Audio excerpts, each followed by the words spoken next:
নারায়ণগঞ্জের রূপগঞ্জ উপজেলার ২০ নং কোয়ারিয়া সরকারি প্রাথমিক বিদ্যালয়ে পঞ্চম শ্রেণীর শিক্ষার্থীদের বিদায়ী সংবর্ধনা অনুষ্ঠিত হয়েছে।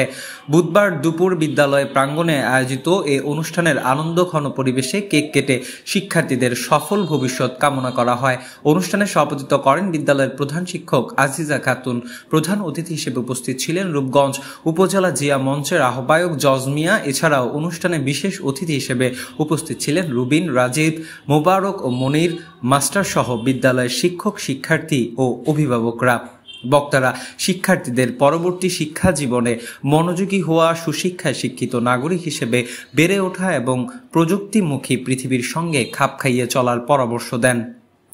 শেষে পঞ্চম শ্রেণীর শিক্ষার্থীদের হাতে স্মারক শুভেচ্ছা উপহার তুলে দেন অতিথিরা। শিক্ষার্থীরা ও বিদ্যালয়ের শিক্ষক সহপাঠীদের প্রতি কৃতজ্ঞ প্রকাশ করে আবেগঘন মুহূর্ত তৈরি করেন। সুন্দর মানুষের মতো মানুষ হয়ে তোমরা তোমার বাপ মা মুখটা উজ্জ্বল করবা, যাতে তারা যেন মুখ খুলে বলতে পারে যে আমার সন্তান ডাক্তার, আমার সন্তান ইঞ্জিনিয়ার। ঠিক আছে? আর আমি শিক্ষকদের উদ্দেশ্যে আমি বলবো কি, শিক্ষকদের না, আমি বলবো আমার নেতা যারা মোস্তাফিজুর রহমান দীপু ভূঁইয়া সাহেব, যিনি এই শিক্ষকদের নিয়ে তিনি বারবার মিটিং করেছেন। এর আগে মোস্তাফিজুর রহমান দীপু ভূঁইয়া সাহেব শিক্ষকদের ব্যাপারে মাথায় নিয়েছেন। এই যে আপনারা যে চাকরিটা করেন, সরকারি চাকরি, হয়তো তেমন একটা টাকা আপনাদের যেই মুনাফাটা, যেই সম্মানী ভাতাটা, তেমন একটা দেওয়া হয় না। এইটাকে বৃদ্ধি করার জন্য মোস্তাফিজুর রহমান দীপু ভূঁইয়া সাহেব বলেছেন যে এটা বৃদ্ধির জন্য আমি যদি এমপি হতে পারি, আমি সর্বপ্রথম এই কাজটাই করব। তাদের বেতনের বিষয় নিয়ে আমি কথা বলবো সংসদে। আমিও বলবো আপনাদের সুবিধায় অসুবিধায় আমাকে ডাকবেন। আমার সাধ্য উঠতে আমি আপনাদেরকে চেষ্টা করবো, আপনাদের পাশে থাকার জন্য চেষ্টা করবো, আপনাদের কিছু করার জন্য। যেহেতু আমি এই ওয়ার্ডে এই এলাকার সন্তান, আমি আপনাদের পাশে আছি, থাকবো, এবং শিক্ষার ক্ষেত্রে আপনারা যে কোনো সময় আমাকে ডাকবেন, আপনাদের পাশে আমি ইনশাআল্লাহ থাকবো। সে আশা প্রত্যাশা ব্যক্ত করে আমার পঞ্চম শ্রেণীর বিদায়ী ছাত্রছাত্রীদের অনুষ্ঠানে সবাই কি ভালো আছো? তোমাদের আজকের যে আয়োজন, এই আয়োজনের যে সার্বিক দায়িত্ব যিনি পালন করেছেন, ওনার নাম হলো মুস্তাফিজুর রহমান দীপু ভূঁইয়া। তোমরা কি জানো ওনার নাম? উনি একজন সম্ভ্রান্ত পরিবার, মুসলিম পরিবারের সন্তান। ওনার পূর্বপুরুষরা অত্যন্ত সমৃদ্ধশালী ছিলেন। উনি একজন সমৃদ্ধ মনের মানুষ।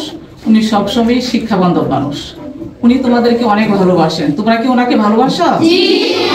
তোমাদের এই ভালোবাসা তোমাদের অভিভাবকদের মাঝে প্রকাশ করতে পারবে? উনি যেহেতু আমাদের এই রূপগঞ্জ উপজেলা থেকে নির্বাচন করতে যাচ্ছেন এমপি হিসাবে, সংসদ সদস্য হিসাবে, ওনার একটা চাওয়া আমাদের কাছে অবশ্যই আছে কি নাই বলো? তাহলে আমরা আমাদের অভিভাবকদেরকে কি বলতে পারি ওনার কথা? উনি যদি এমপি হয় তাহলে অবশ্যই তোমাদের লেখাপড়ার মান উন্নয়নের জন্য উনি কাজ করবেন। এটা উনি আমাদের কাছে কথাবদ্ধ। উনি সবসময় শিক্ষা বান্ধব মানুষ। শিক্ষার মান উন্নয়নে ওনার যথেষ্ট ভূমিকা আছে। উনি শিক্ষাকে অনেক ভালোবাসেন। তাই তোমাদের শিক্ষার মান উন্নয়নের জন্য উনি কাজ করবেন। সুতরাং তোমাদের উচিত হবে তোমাদের বাবা মাকে তোমরা বলবা ওনার কথা। উনি একজন ভালো মানুষ, উনি সম্ভ্রান্ত মানুষ, উনি শিক্ষার মান উন্নয়নে আমাদের কাজ করবেন। তাহলে ওনার ব্যাপারে কি আমাদের কথা বলা উচিত না বাবা মার সাথে? আমরা ওনার জন্য দোয়া করব যেন উনি ভালো করতে পারেন। উনি যদি এমপি হতে পারেন আমাদের, তাহলে অবশ্যই আমাদের দিকে ভালো নজর দিবেন। এবং শিক্ষার মান উন্নয়নের ওনার যে পূর্বপুরুষ যারা ছিলেন তারাও কিন্তু আগেও কাজ করে গেছে। সুতরাং এটা ওনার জন্য নতুন কিছু না। ওই ধারাবাহিকতায় উনি আমাদের মাঝে আছেন। আমরা ওনাকে অনেক ভালোবাসি এবং ওনার প্রতি আমাদের শুভকামনা থাকবে যেন উনি আমাদের পরবর্তীতে এমপি হয়ে আসতে পারেন। দৈনিক আজকের বাংলা .net